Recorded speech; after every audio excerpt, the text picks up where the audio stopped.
Hello Year 5 and welcome to your English lesson for today. So what we're going to do is we are going to have a quick retrieval practice based on the emotive language that we learned in our lesson yesterday. So what I would like to do is to pause the video and can you write a sentence about this picture using emotive language? Pause the video and have a go. Okay, well let's see if your example was better than my one. So I wrote the emotionally drained soldier who had just safely returned from a treacherous tour with the army, was finally reunited with his beloved best friend Riley. So, I'm going to look at the emotive language that I've used in that sentence. So, emotionally drained. So here I'm trying to make the reader feel almost sorry for him about the treacherous journey that he's been on and how he's feeling. It's quite a difficult job to be in the army. And then I said that he's safely returned. Okay, so this almost also links to the element of danger from his job. And here I had said he had a treacherous tour. So I've made it sound like his job is very difficult and it's very hard, which it is a very difficult and it's a very hard job to do. But to be that far away from family can be quite difficult. And here I said he was finally reunited. Okay, we always know what it is when we reunite with someone. There's lots of happy emotions that go flying around. And here I've added that little bit of a hint about his beloved best friend. Okay, so some little emotive language there to give you feelings towards the soldier, but also the type of feelings he might be feeling now that he's returned back home. So today we're going to look at exploring adverbials of time and manner and having a go at using them in our newspaper reports. So by the end of this lesson, you need to understand the different frequency and manner adverbials. You then need to be able to use them to describe some different images that I'm going to show you as we work through our lesson. You're then going to have a go at editing and improving one of your paragraphs from yesterday based on the skills that you learned today. Then you're going to have a go at writing your next paragraph using the different fronted adverbials that we look at today. So let's have a look here. So what is an adverbial? So we know that an adverbial is a word or a phrase that changes the meaning of an adjective or a verb, an adverb, or even a clause. So I have put some words up at the bottom. What I would like you to do in your books is create a table, adverbials, not adverbials, and I'd like you to match the words into the correct part of your table.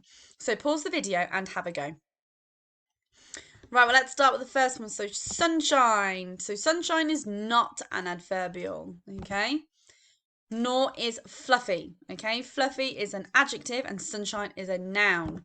Again, if we look at underground, underground could be described as a non-adverbial because it could be used as a noun. But if you say that someone was underground, you start to say underground, comma, the temperatures were freezing cold. There you've used a place adverbial, okay? Thick black fur, well, we know the comma there gives that one away. It's an expanded noun phrase.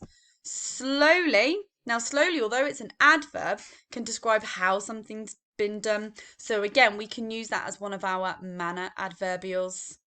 By the hedge is also an adverbial. That's giving us a place, so a position of where something is. Fast. Okay, now we can say that fast is an adverbial. We then have grumpily, so that's a manner adverbial, that's how you do something. Oh, I skipped it. Regularly is also an adverbial. This is one of our frequency adverbials. And then we have happy. Now, happy, because it's an emotion and it's a noun, is not one of our adverbials. So well done if you've got those into the correct column. So let's have a look at adverbials of frequencies. So adverbials can be grouped based on what they're going to be describing. Okay, so when we look at the frequency adverbials, this answers the question of how often something is. So let's see if you can identify them in the following sentences. Okay, so I have only met her something. Tia visits her grandfather. It is when we visit the shopping mall, you should touch an iron. So pause the video and have a go at writing down those sentences and add in a frequency adverbial that you think it could be. Okay, so I've only met her once. Okay, so I have only met her once. You could say, well, I've only met her a few times. Okay, I've only met her a couple of times. We could change that one there. Tia visits her grandfather frequently. Could be that she visits her grandfather every day. Could be fortnightly, could be every week, could be every month. It is always busy when we visit the shopping centre. Equally, it could be it is never busy when we visit the shopping mall. When I go shopping, I don't like it to be busy. But this one is a clear one. You should never touch an iron. You wouldn't want to put, you should always touch an iron, or you should frequently touch an iron, or you should once touch an iron. No, one way or another, you never touch an iron, especially when it is a hot one. Okay, so well done if you've got those ones in there, or any other examples that you have thought of. So that's one of our adverbials for frequency. So let's have a look at adverbials of manner. So this answers the question in what manner, so how something is done or how something is said. So let's see if you can identify them in these sentences here. So Peter can speak Spanish. How? We walked. How? Into the hall. My teacher seemed surprised that I'd completed my homework. No comment. Janine dances. How? So pause the video, write down those sentences and see if you can replace those missing gaps with some manner adverbials from your memory. Off you go. Okay, so Peter can speak Spanish fluently. So when you're fluent in something, it means you can speak it very clearly and very cohesively and very well. So there we've used an adverb. We walked quietly into the hall. You could walk silently into the hall.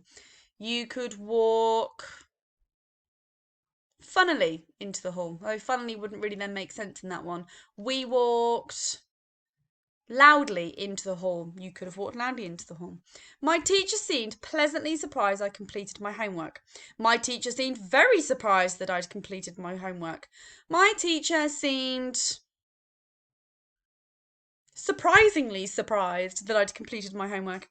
Janine dances gracefully. She dances beautifully. She dances wonderfully, very elegantly.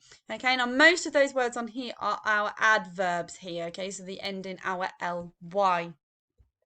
So here are some examples of the manner and frequency words that we've got here. Now you'll notice a lot of the manner ones end in ly as well. Now, because they're all adverbs, obviously we're changing our verbs into adjectives and verbs. So we're looking at the way that we would describe a verb. Some of them then are also phrases. So the ly rule there doesn't necessarily apply. So we're going to use what you've just learnt now. What I would like to do is I'd like you to have a go at writing a sentence. Luckily I just hid my sentence at the bottom for each of these pictures. So can you use adverbials of frequency and manner when describing these images? So I'll go back for you to see again. So these are your frequency and your manner ones. Now I have sent these home for you to have a look at as well. And what I would like you to do is I would like you to write a sentence for each one of those pictures. So pause the video and have a go. Okay, let's see if you came up with a better example than I did. So with fear in his eyes, Kermit clung to the high tree and continually called for help.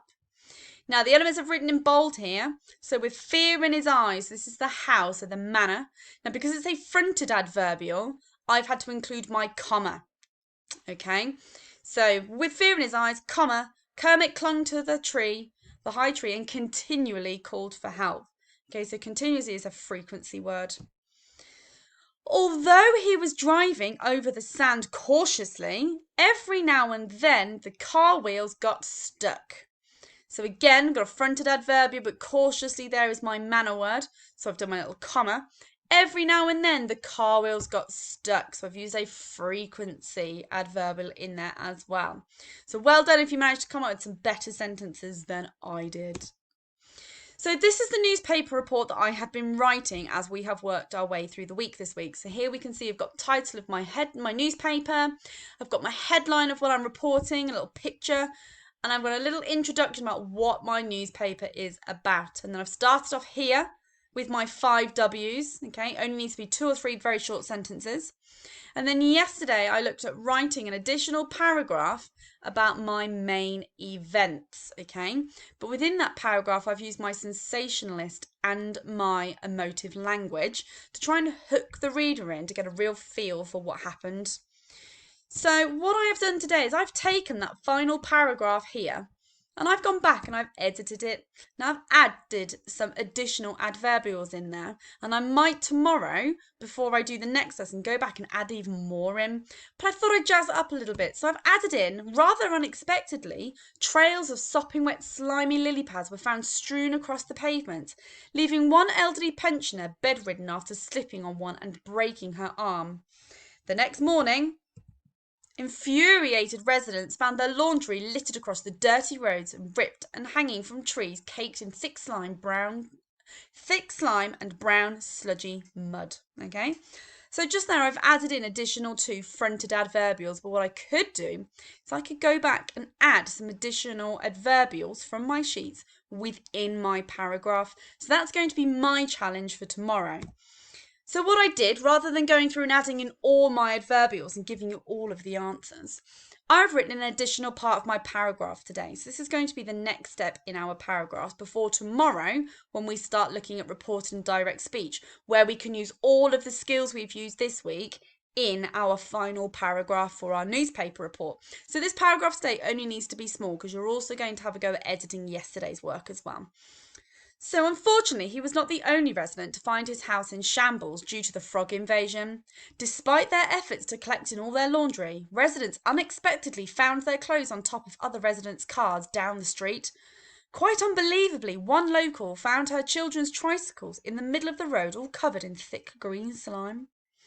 So what I want to do is pause the video. Can you find anywhere in that small paragraph here where I might have used some fronted adverbials or even indeed adverbials within my sentences? Okay, so let's start beginning. So unfortunately, he was not the only resident. So there I've led with one of my adverbials. Despite their effort to collect in all of their laundry. So this is a manner adverbial, okay? Just like the first one of the unfortunately, I've used 2 adverbials here to suggest the manner. So despite their efforts to collect in their laundry. So because I've said despite their efforts, this tells me that it wasn't enough.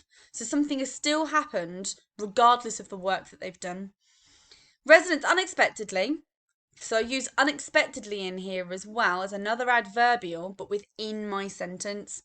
Found their clothes on top of the residents' cars down the street. Quite unbelievably, one local found her children's tricycles in the middle of the road, all covered in thick green slime.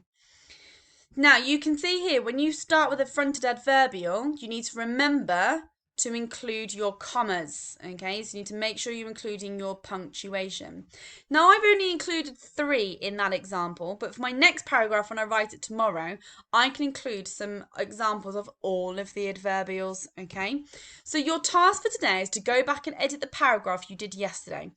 And I want you to see if you can add in as many adverbials and fronted adverbials that you can think of that's going to make your paragraph flow better, so it's more cohesive. Once you've done that, I then want you to write another short paragraph for the next part of our newspaper report. Now here you can see that I based this on some general evidence from our story, okay? So go back and look at some of the pictures, okay, from the previous lessons. You might be able to go back and look at one of our previous lessons on our YouTube videos. And have a look at the pictures and see what you can describe. And then tomorrow we're going to focus on looking at the reported and direct speech based on different factual information that actually happened. So I haven't necessarily described what happened to each of my characters because I'm going to include that in my work tomorrow. Okay, so have a go at editing yesterday's paragraph and then have a go at today's paragraph. Now, I have made sure that I have sent this home to you, so you have a copy of this. You can use any adverbials you would like, but I would like you to make sure that you do include some manner and frequency adverbials in your work as well. Okay? Good luck, year 5.